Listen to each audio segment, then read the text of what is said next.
कोश की संरचना यानी सेल को देखने पे इलेक्ट्रॉनिक सूक्ष्मदर्शी से उसको देखते हैं तो सेल के अंदर 4 भाग मतलब लगभग 4 भाग दिखाई देते हैं। इनको मतलब डिवाइड किया जा सकता है 4 तरीके से। तो पहला आउटर जो होती है, सबसे बाहर की जो लेयर होती है ये सेल वॉल कहलाती है। सेकंड इसकी जो होगी ये प्लाज्मा मेम्ब्रेन होती है।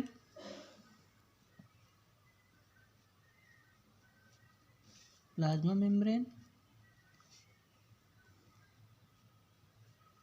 यानी सेल के लगभग 4 पार्ट मेन होते हैं जो इलेक्ट्रॉनिक सूक्ष्मदर्शी के माध्यम से उसको डिवाइड किया जा सकता है। Cell wall. और तीसरा आपका प्रोटोप्लाज्म।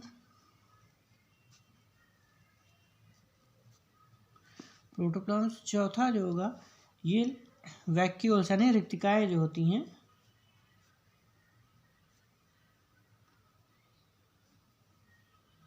वैक्यूल्स यानी सेल वॉल, कोशिका भित्ति, प्लाज्मा मेम्ब्रेन जीवद्रव जिसे कहा जाता है, कोशाद्रव, प्लाज्मा मेम्ब्रेन जीवकला जो होगी, प्लाज्मा झिल्ली जो होती है इसको बोलते हैं। फिर प्रोटोप्लाज्म जीवद्रव जो होगा या कोशिका द्रव, फिर वैक्यूल्स रिक्तिकाएं होती हैं। तो सेल वॉल यानी जो कोशिका होती है इसमें कोशिका भित्ति सबसे पहला नंबर है इसका। कोशिका भित्ति जो होती है सेल वॉल यानी आउटर, उसको देखा जाए तो सबसे बाहर जो बाहरी होती है, सबसे आउटर जो लेयर होती है ये सेल वॉल होती है आपकी। इसी का सेल वॉल को इसमें मैग्नीफाई करके मतलब इलेक्ट्रॉनिक सूक्ष्मदर्शी के माध्यम से इस तरह से इसको स्ट्रक्चर दिखाया गया है। ये आउटर जो सेल वॉल होती है ये लगभग इसमें 2 भागों यानी इसमें 2 लेयर पाई जाती है। पहली लेयर जो होती है यानी जो कोशिका जो होती है, आउटर लेयर जो होती है, ये कोशिका जो होती है पूरी जो होती है सेल वॉल यानी कि कोशिका भित्ति से चारों तरफ घिरी होती है। कोशिका भित्ति जो होती है सबसे आउटर पार्ट होता है, सबसे बाहर की ओर ये पाया जाता है। बाहर की ओर जो पाया जाता है इसमें इस भी 2 भाग होते हैं। यानी एक भाग जो होगा इसमें जो प्लाज्मा जीवद्रव की तरफ होगा एक पार्ट, और दूसरा पार्ट जो होता है बाहर की ओर होता है।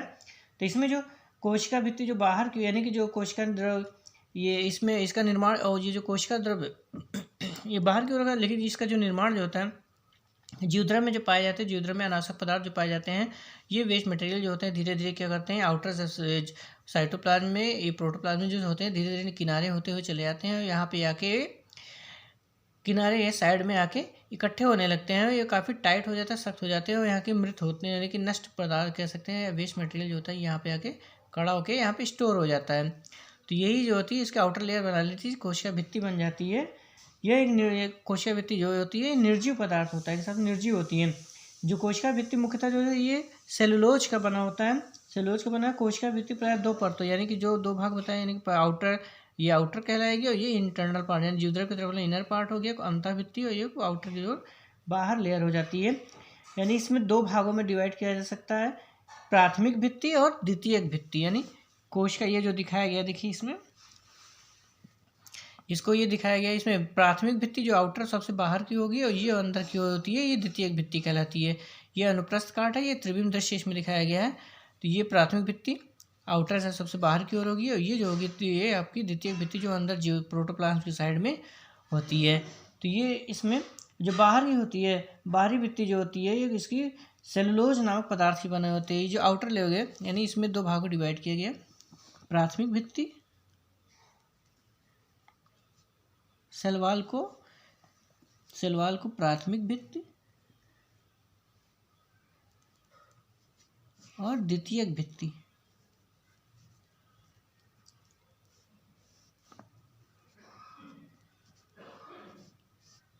Primary layer and secondary layer यानी इसमें 2 भागों में डिवाइड किया गया, प्राथमिक भित्ति और द्वितीयक भित्ति होती है। जो प्राथमिक भित्ति यानी कि जो इसमें जो बाहरी भित्ति होती है, प्राथमिक भित्ति जो होती है सेलुलोज नामक पदार्थ की बनी होती है। ये सेलुलोज जो होती है बाहर वाली जो आउटर लेयर दिखाया गया इसमें बाहरी होती है। ये प्राथमिक भित्ति जो होती है ये आपकी सेलुलोज की बनी होती है, सेलुलोज नामक पदार्थ होता है। जबकि द्वितीयक भित्ति यानी सेकेंडरी जो होती है, ये तीनों जो होती हैं आपको दिखाया गया इसमें, ये 3 जो अंदर की भाग होती है ये सेलुलोज तथा लिग्निन दोनों चीज़ में पाई जाती है। ये आपका मेन जो हो गया सेलुलोज का बना होता है,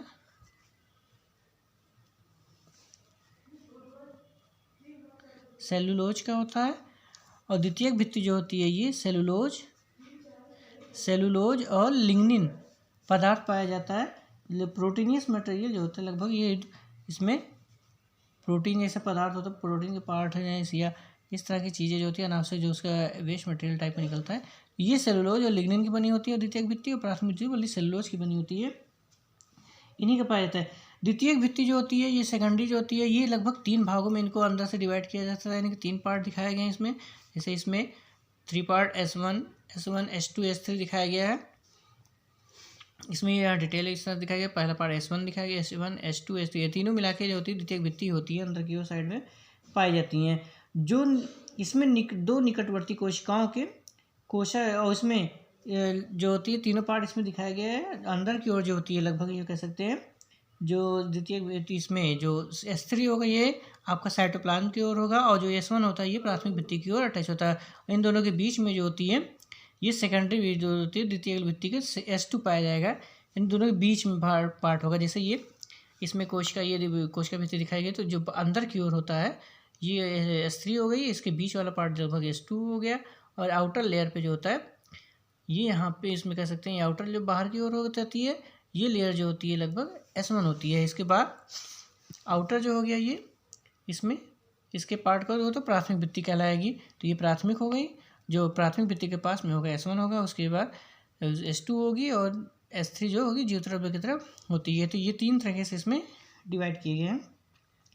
जो 2 निकटवर्ती कोशिकाएं होती हैं, जैसे इसमें 2 कोशिकाएं दिखाई गई, इन दोनों की कोशिकाएं, जैसे ये कोशिका ये हो गई, दूसरी सेल ये इधर आउटर लेयर ये बन रही है, तो इन दोनों कोशिकाओं के बीच में एक पट्टी पाई जाती है, पतली सी, जिसे मध्य, ये जो इसमें दिखाया गया है एक लेयर पाई जाती है, मध्य पटलिका कहा जाता है। यानी कि 2 कोशिकाओं के बीच में, यानी यहाँ से आपकी दूसरी सेल होगी जो दूसरी कोशिकाएं पाई जाएंगी, इनकी मध्य पटलिका है, और इनकी दोनों की मतलब आपस में अटैच आएंगी।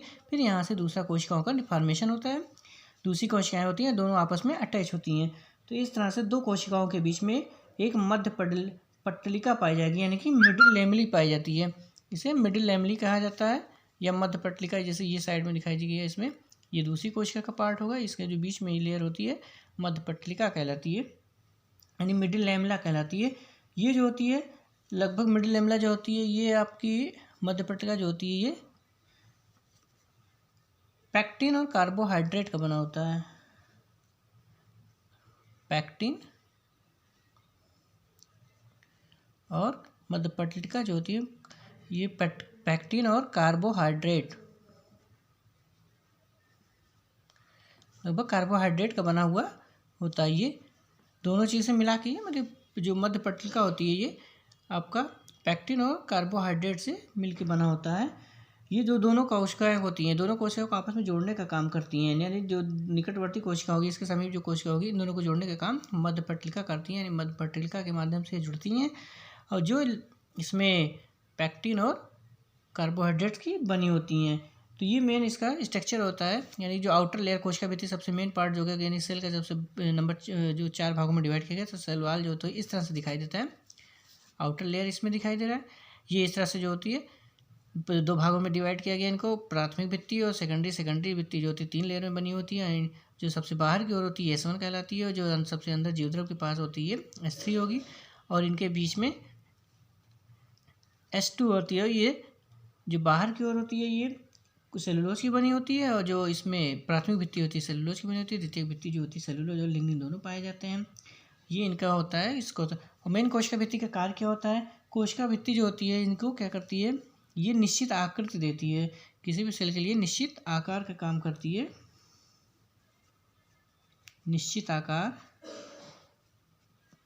प्रदान करती है, और दृढ़ता, कोशिकाओं को दृढ़ता प्रदान करती नहीं, इसमें काफ़ी मजबूती कह सकते हैं, इसमें दृढ़ता यानी ठोस होते तगड़ी उसमें मजबूत होती है, जिससे चोट या आघात से या अपने आप को बचाने का काम दृढ़ता प्रदान करती हैं।